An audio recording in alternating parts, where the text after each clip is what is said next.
Hey guys, this is the moment a student goes through a stop sign without stopping.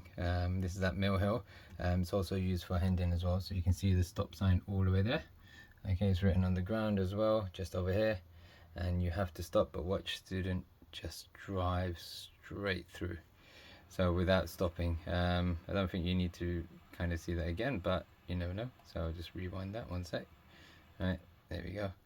So this is where it is, little split in the road, stop sign at the top there, stop signs on the ground, stop line all the way across here, and you have to stop, but student doesn't, unfortunately. So yeah, make sure you guys stop at least 2 seconds, foot on the brake. One of my students actually today came up to it, and as they were braking and slowing down, they were counting 2 seconds, and I was like, no, that doesn't count. You have to be stopped and then at least count 2 seconds. There's no official rule in terms of number of seconds or anything, but you know, it's just a nice guideline, so you make sure it's quite obvious that you've stopped. I remember one of the examiners up in Pinner sort of said, why don't you sometimes you know, students can lift the handbrake and just show us that they've fully stopped, but it's not compulsory. That's just some of the stuff that you can do.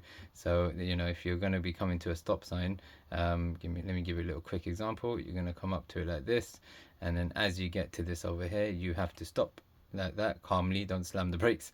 So stop smoothly, and then count 1, 2, and then check if it's safe to go, and then off you go. Okay, and that's all it is, like that.